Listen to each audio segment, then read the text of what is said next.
چیزیں خاص متوجہ کرنے کرانے کی ہوتی ہیں۔ رمضان جو ہے بڑا مبارک مہینہ ہے، سال بھر کے مہینوں کا سردار۔ خود نبی کریم صلی اللہ علیہ وسلم نے اس مہینے کا بہت اہتمام فرمایا، اور اس مہینے میں جو ہے روزہ ایک خاص فریضہ ہے۔ ایمان تو ہر حال میں نماز روزانہ 5 وقت ہے، پھر تیسرا جو فریضہ ہے وہ ساتھ میں جمع ہوتا ہے، ایمان نماز پھر روزہ بھی آ گیا، تینوں ساتھ جمع ہو جاتے ہیں۔ اور بہت سارے جو اہل ثروت لوگ ہیں وہ زکوٰۃ بھی رمضان میں نکالتے ہیں، جو اہل ثروت ہے وہ، اور حج میں جانے والے تیاری رمضان سے کرتے ہیں۔ ابھی فارم بھرے جا رہے ہیں، رمضان میں دعائیں مانگیں گے حج میں جانے کے لیے، تو گویا کہ سارے خیر جمع ہو جاتی ہیں سارے فرائض کی، تو اس لیے ہم بھی اپنے آپ کو تیار کریں رمضان کے لیے۔ حضور علیہ السلام رجب کا چاند دیکھ کر دعا مانگتے کہ اللہم بارک لنا فی رجب و شعبان وبلغنا رمضان، کہ اللہ ہمارے رجب شعبان میں برکت دے دے اور ہم کو رمضان تک پہنچا کر۔ دعا مانگتے تھے اللہم سلمنا لرمضان وسلم رمضان لنا، یعنی آگے سے تیاریاں کر رہا ہے۔ جیسے دنیا کے کاموں کی اہمیت جن کے نظر میں نے وہ اپنے کاموں کی تیاریاں کرتے ہیں۔ اسکول اسٹوڈنٹس، کالج کے اور میڈیکل اسٹوڈنٹ جو ہیں وہ اپنے ایگزام سے 6 مہینے پہلے سے 2 مہینے پہلے سے تیاری کرتے ہیں ایگزام دینے کی۔ ایسے بھی ہم اپنے آپ کو رمضان کے لیے تیار کریں، اور رمضان میں اصل روزہ، رمضان کا روزہ جو فرض ہے، فرائض جو ہے ایمان نماز روزہ زکوٰۃ، یہ اساسی اور بنیادی چیز، یہ ڈھانچہ ہے۔ جیسے کوئی بلڈنگ بنتی ہے اور اس کا اساسی ڈھانچہ تیار ہوتا ہے پہلے، پھر اس میں اینٹوں کی دیواریں اور سارے اندر کی چیزیں اور اندر سارا ہو، پھر وہ باقی چیزیں۔ تو یہ جو ہمارا اسلام کا ڈھانچہ ہے وہ یہ 5 چیزیں ہیں، اس میں ایک روزہ ہے۔ اس لیے روزوں کے لیے اپنے آپ کو تیار کرنا چاہیے۔ حضور علیہ السلام شعبان کے مہینے میں کثرت سے روزے رکھتے تھے، رمضان کی تیاری کرتے تھے، اور پھر رمضان آتے آتے بالکل ایک دم فل تیار، روزے رکھنے کے لیے، عبادت کرنے کے لیے، تراویح پڑھنے کے لیے، صدقہ خیرات کے لیے۔ فضائل رمضان کی جو روایات ہیں اس میں یہی ساری چیزیں ہیں کہ حضور صلی اللہ علیہ وسلم جو ہے رمضان میں آپ کے عطایا جو ہے تیز آندھی کی طرح ہو جاتے تھے، بہت فرش کرتے تھے رمضان۔ اور رمضان کی عبادتوں کا تذکرہ آتا ہے، آپ کی عبادت بڑھ جاتی تھی، پھر پہلا عشرہ، دوسرا عشرہ اور تیسرا عشرہ۔ تو تیسرا عشرہ آتے آتے عائشہ رضی اللہ عنہ فرماتے ہیں کہ آپ علیہ السلام بستر پر تشریف نہیں لاتے، بلکہ تیسرے عشرے میں تو اعتکاف بھی کر لیتے، اور آخری سال آپ نے 20 دن کا اعتکاف کیا۔ تو یہ ہم اپنے آپ کو تیار کریں رمضان کے لیے، اور خصوصاً جو فرائض ہے اس میں ہمارا اہتمام ہو۔ نماز روزہ ہے، نماز ہماری باجماعت تکبیر اللہ کے ساتھ ہو رہی ہے، اور روزوں کے جو ایک تو بھوکا پیاسا رہنا ہے، اور باقی اس کے جو مسائل ہیں، روزے کے حالت میں ہر قسم کی لایانی سے، گناہوں سے اپنے آپ کو بچاتے ہوئے ہم اپنا وقت صحیح گزارنے کی کوشش کریں۔ اور آدمی اپنا وقت خود ہی اگر طے کرے کہ صحیح گزارنا ہے تو گزار سکے گا، ورنہ جماعت میں نکل کر کے اگر اس کو خود صحیح نہیں گزارنا ہے تو جماعت میں جا کر بھی آدمی لایا نہیں کرتا، اور اگر خود اس کو وقت صحیح نہیں گزارنا ہے تو آدمی مسجد میں رہ کر بھی لایا نہیں کر لیتا۔ ابھی مسجد میں ہے رمضان میں، ظہر سے عشاء تک مسجد میں، لیکن وہ اس وقت میں اعمال میں نہیں ہے۔ تو اس لیے ہمیں کوشش کرتے ہیں کہ ہماری مساجد میں اعمال کی فضا بنے، اپنے روزہ تلاوت ذکر عبادت صدقہ خیرات کے اہتمام کے ساتھ ہم اپنی محنت بڑھا دیں۔ حضور علیہ السلام نے اپنے ان تمام معمولات کے ساتھ جو ہے بدر کا موقع آیا تو آپ بدر میں تشریف لے گئے رمضان میں، اور موقع آیا تبوک کا تو آپ رمضان میں وہاں تشریف لے گئے، صحابہ کو بھی لے گئے، اور فتح مکہ میں موقع آیا تو رمضان میں آپ نے وہ بھی سفر کیا۔ جس وقت کے جو تقاضے ہیں ان تقاضوں کو سمجھنا۔ اس وقت ہمارے قرب و جوار میں، ہماری مسجد کے اطراف میں، یعنی 50% سے زائد لوگ بے نمازی ہیں، کئی 40% ہیں، کئی 60% ہیں، کئی 80% ہیں۔ ابھی اجتماع کے موقعوں پر جو آپ حضرات نے حلقوں میں تفقد کیا تھا کہ بھئی نمازیوں کا اوسط کیا ہے، تو کچھ گاؤں ایسے ملے تھے جہاں 100% نمازی ہیں، باقی تقریباً 40%، 45%، 35%، 25%، اور بعض حلقے ایسے ملے کہ جہاں 12-15% ہی نمازی ہیں، باقی ابھی ان کا نماز کا بھی اہتمام نہیں۔ تو ایسے وقت میں ہم کیسے بیٹھ سکتے ہیں؟ اپنی محنت کے نظام کو ہمیں مضبوط کرنا چاہیے، بلکہ رمضان سے پہلے اپنی مسجد کی جماعتوں کو ہفتہ پہلے جوڑنا چاہیے مسجدوں میں ہی، اور بیٹھ کر سارے ساتھیوں کا روزانہ کی محنت کا نظام، کیونکہ رمضان میں تو عام دنوں میں کاروبار دھندوں میں زیادہ وقت آتا ہے، ہم 2.5 گھنٹہ دیتے ہیں، لیکن رمضان میں تو ہم لوگ کاروبار دھندے سے بہت سے لوگ فارغ ہو جاتے ہیں، بعض لوگ کم کر دیتے ہیں، بعض لوگ بند کر دیتے ہیں، تو ان سے کوئی ہم رمضان میں 6 گھنٹے 8 گھنٹے دعوت میں لگا، اور صبح سے محنت کا نظام بنا رہا۔ فجر بعد جو ہے ایک مجمع اشراق تک مسجدوں میں ہوتا ہے، اور ظہر سے لے کر مغرب تک جو ہے مسجدیں بھری ہوئی ہوتی ہیں اکثر جگہوں پر شہروں میں، اور عشاء تراویح کے بعد جو ہے 1.5 گھنٹہ 2 گھنٹہ تو عموماً تقریباً لوگ جاگتے ہی جاگتے ہوتے ہیں، کچھ لوگ جلدی سو جاتے ہوں، تو ہم اپنی محنت میں صبح فجر بعد کا، ظہر سے لے کر شام تک کا، اور عشاء کے بعد کا کیا ہمارا نظام رہے گا؟ اپنی مسجد کے 100% بالغ مردوں سے ملاقات۔ ماہ مبارک ہے، لوگوں کے دل نرم، اپنے آپ مسجدوں میں آ جاتے ہیں، جن کو ہم تلاش کرتے ہیں ڈھونڈے نہیں ملتے، وہ 5 وقت مسجد میں ہوتے ہیں، اور جن کے پاس ہم عام دنوں میں جاتے ہیں مصروف ہوتے ہیں، وہ ظہر کے بعد مسجد میں یوں بیٹھا ہوا ہوتا ہے، کسی کونے میں بیچارہ بیٹھا بیٹھا سوچ رہا ہے، اور وہ 3 بجے تک بیٹھتا ہے پھر لیٹ جاتا ہے۔ تو یہ سامنے سے آئے ہوئے مہمان ہیں ہمارے، اور اس وقت ہم جو ہیں اپنی مستی میں ہیں، یا اپنے کام میں لگے ہوئے ہیں، یا ہم خود ہی آرام کی فکر میں ہیں، تو رمضان سونے کا مہینہ نہیں، یہ تو جاگنے کا مہینہ ہے۔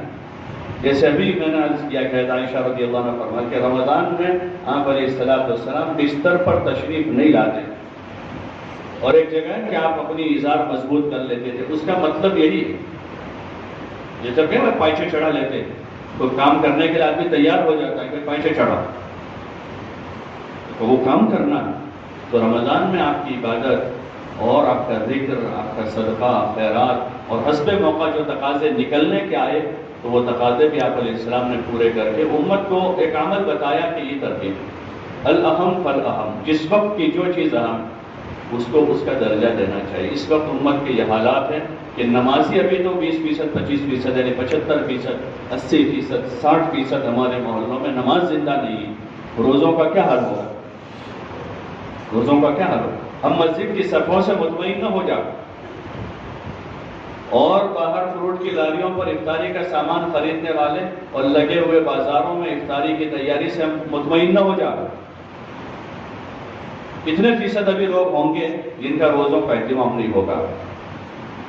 ان کے پاس جائیں گے، ملیں گے، اور ہمارا تو وہی طریقہ ہے کہ جو خوبیاں اس بھائی کے اندر ہیں اس کو اجاگر کرتے ہوئے، اس کو ایمان کو حرارت دے کر اس کو محنت کے لیے تیار کر لیں گے، پھر وہ خود ہی تعلیم سنے گا، فضائل سنے گا، راہ خدا میں نکلے گا، اس کا ایمان بڑھے گا، اس کے اندر تقویٰ پیدا ہوگا، تو وہ اس گناہ کو چھوڑے گا، نیکی کی طرف آ جائے گا۔ یہی ہمارا طریقہ ہے۔ تو اس لیے اس کا مضبوط نظام بنا ہے مسجدوں میں، ہر مسجد وار جماعت بحال کر، صرف ضلع کے 10 ذمہ دار 10 دن لگا دے، یہ کام پورا نہیں ہوا ہے۔ وہ تو ایک زمانہ تھا کہ جب کام کی شکلیں نہیں تھی، مسجد وار جماعتیں نہیں تھی، تو ضلع کے ذمہ دار حضرات اکٹھے ہو کر عشرہ لگا کر گاؤں گاؤں جاتے تھے، ضلع کے حلقوں میں پھرتے تھے، لوگوں سے بات کرتے تھے۔ اب اللہ کا فضل ہے ہر مسجد میں مسجد وار جماعت بن گئی، تو مسجد کی جماعت کی سطح سے اس کام کو قابو میں لانا، اور انہی ساتھیوں کے پھر ماہ مبارک میں 3 مرتبہ 4 مرتبہ کم از کم ہر ذمہ دار ساتھی رمضان میں 2 مرتبہ 3 دن تو ضرور لگا۔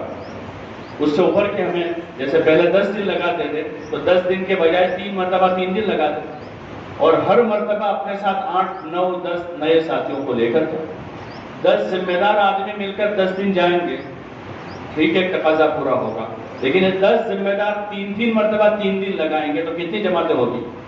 30 جماعتیں ہوگی، اور ہر جماعت میں 7-8 آدمی نئے لگائیں گے، تو نئے لوگوں تک بات پہنچے گی، وہ نماز پڑھنے والے، روزہ رکھنے والے، قرآن پڑھنے والے بنے، مال والے ہیں، زکوٰۃ دینے والے بنے۔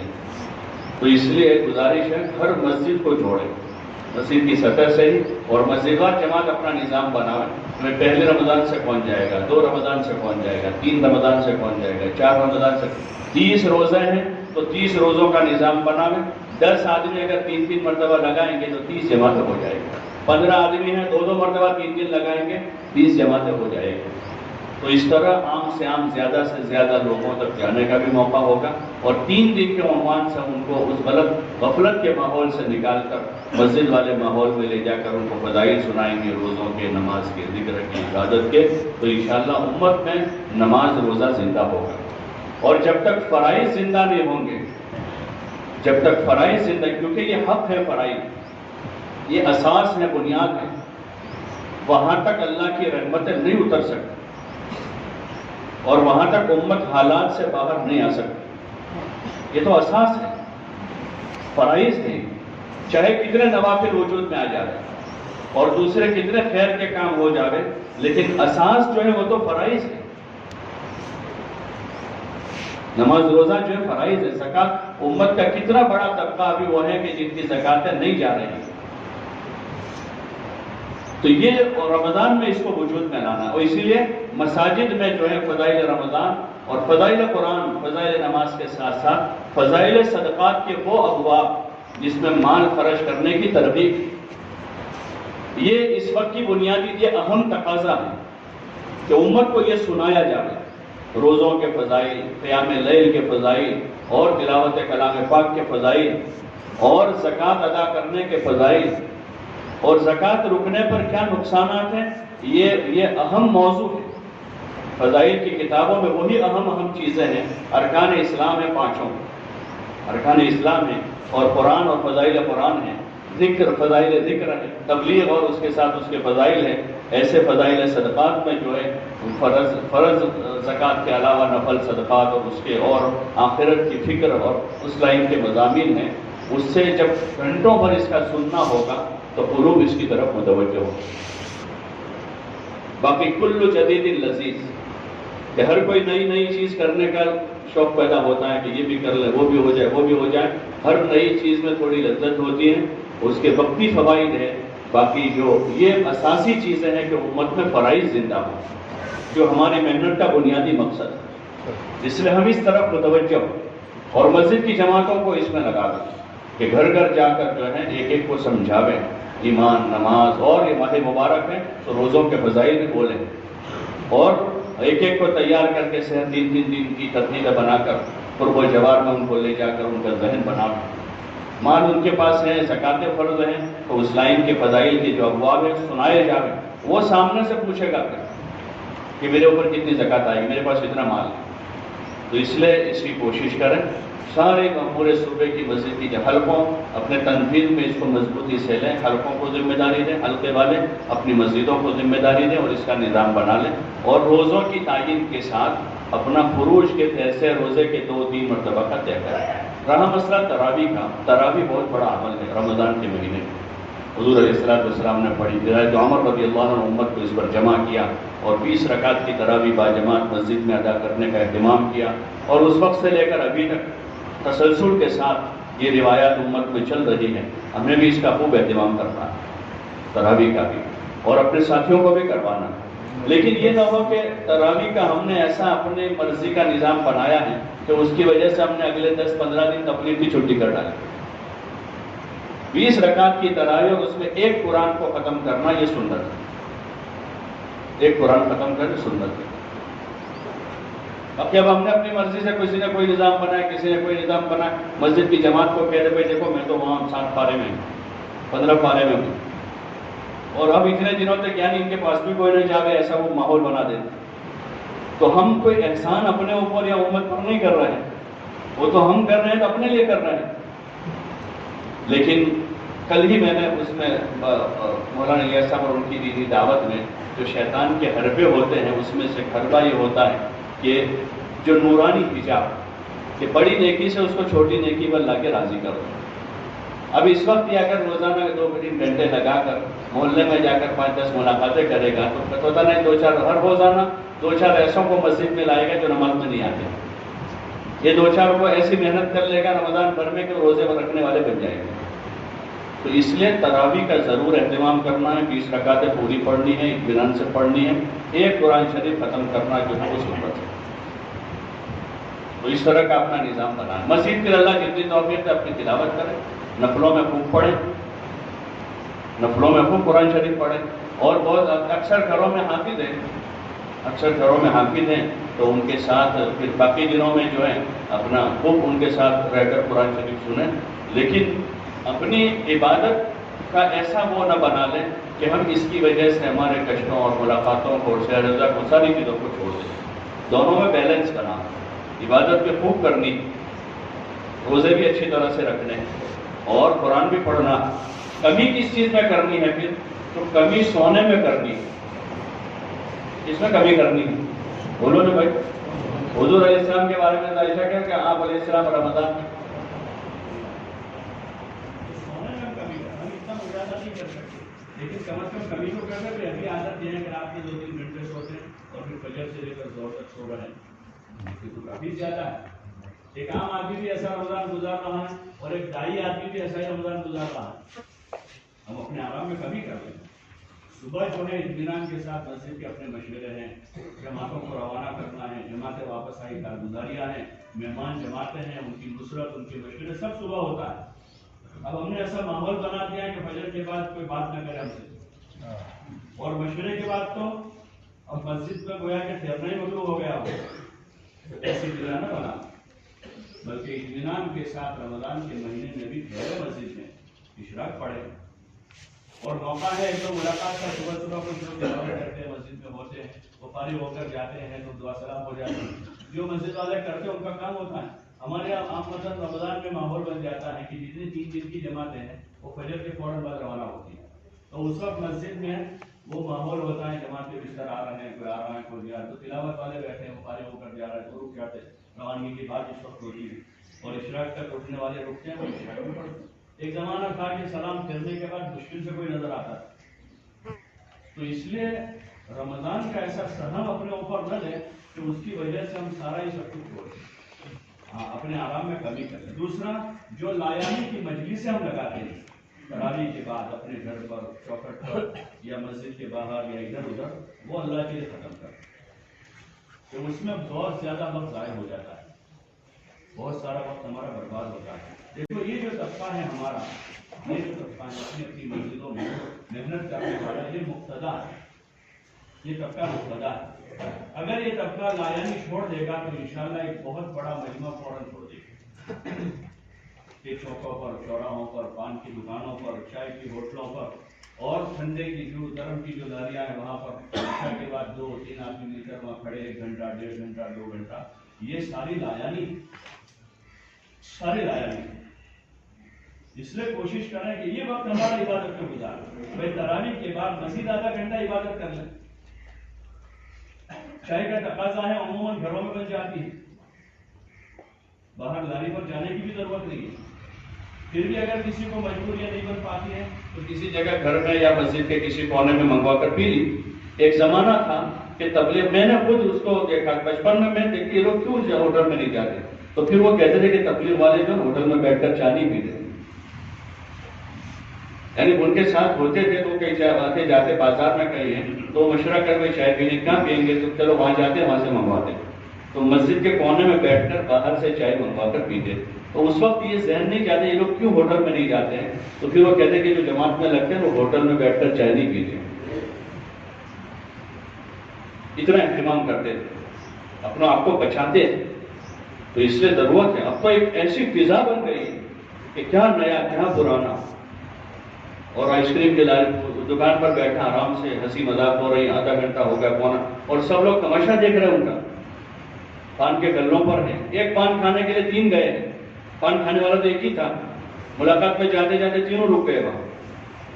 تو اس لیے یہ چیزیں ہیں. مولانا الیاس صاحب رحمۃ اللہ علیہ اپنے زمانے میں جب لایانی کے اتنے اسباب نہیں تھے تو اس وقت جماعتوں کو اور کام کرنے والوں کو لایانی سے بچنے کی تاکید کرتے تھے, ورنہ ہماری ساری محنتیں جو ہیں لایانی کے راستے سے ضائع ہو جاتی ہیں.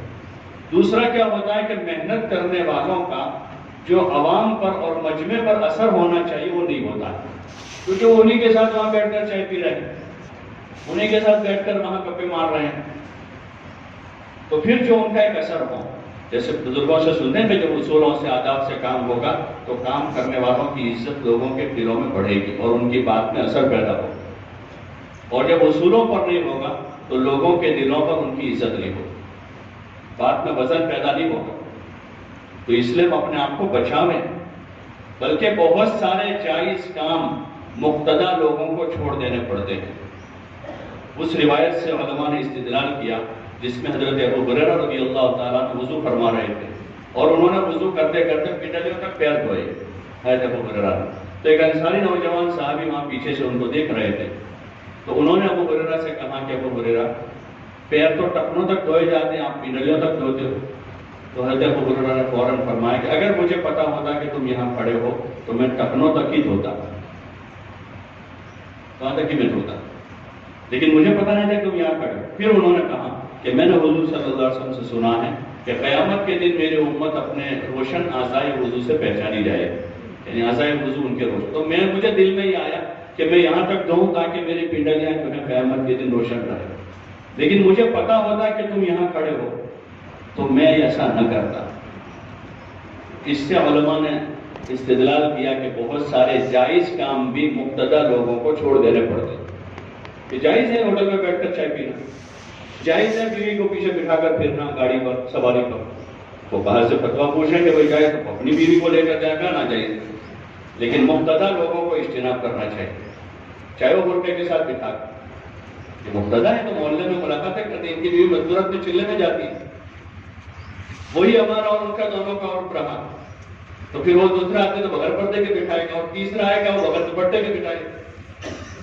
تو اس لیے یہ کچھ چیزیں ہیں کہ جس میں ہمیں احتیاط، اگر نہیں کر پا رہے تو شروع تو کر دیں، ابتدا تو کریں، ابتدا تو کریں۔